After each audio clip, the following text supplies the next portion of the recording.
इस जीवात्मा के साथ में यानी इस बालम के साथ में सोने वाली सद्वृत्ति एवं असद्वृत्ति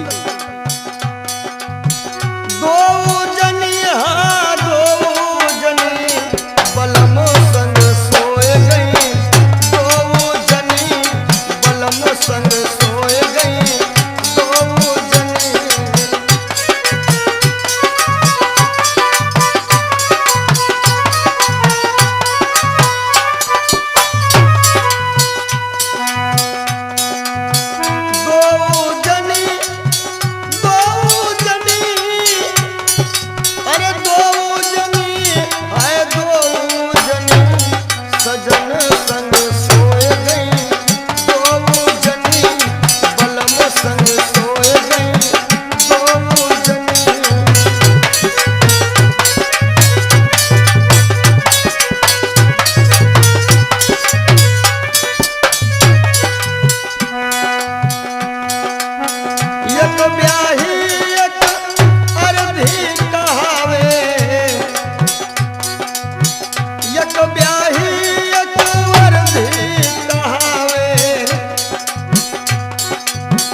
कबीर का भाव है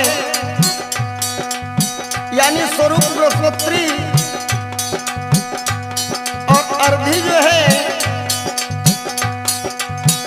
यक ब्याही यक अर्धी कहावे,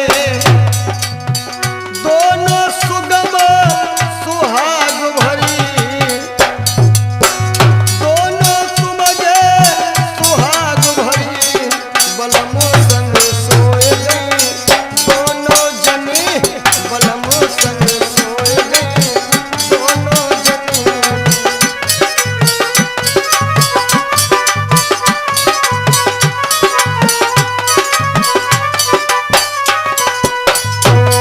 विजय बाबू दो जनी दो जनी सजन संग सोए गई, दो जनी सजन संग सोए गई, दो जनी।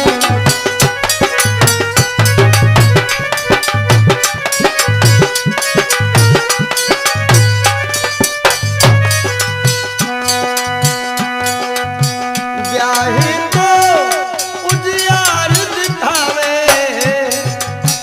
ब्याही को उजियार दिखावे, भैया तिलक राम अर्धिले अंधियार खड़ी, अर्धिले अंधियार खड़ी, सजन संग सोए गई, दो जनी बलम संग सोए गई, दो जनी।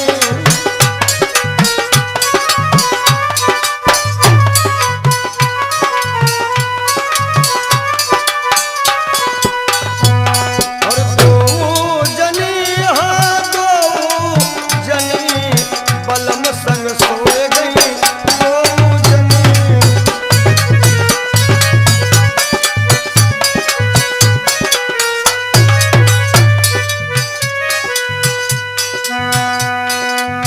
ब्याही को सुख निंदिया सोआवे, ब्याही को सुख निंदिया सोआवे, अर्धी दुख सुख माते धरी, भैया राम जी अर्धी दुख सुख माथे धरी, बलम संग सोए गई, दो जनी बलम संग सोए गई, दो जनी।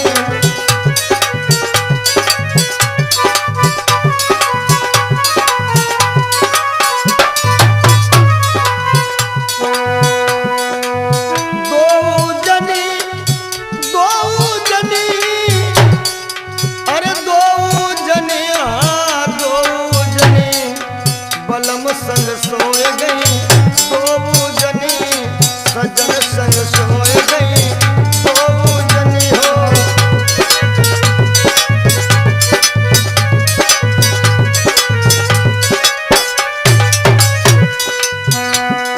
और संकेत है स्वामी जी का जिन्होंने इस निर्गुण की रचना की है। देखिए निर्गुण का मतलब ये होता है जिसमें नीरे गुण हो। नीरे गुण यानी वही है निर्गुण। कुछ लोग तो अर्थ लगाते कि निर्गुण में कोई गुण ही नहीं है, लेकिन जिसमें कूट कूट करके ही गुण भरे हुए हो यानी नीरे गुण, उसी का नाम है निर्गुण। कहत कबीर सुनो भाई साधो। स्वामी कबीर कहते हैं इन शब्दों को समझो और अपने जीवन में उतारो। कहत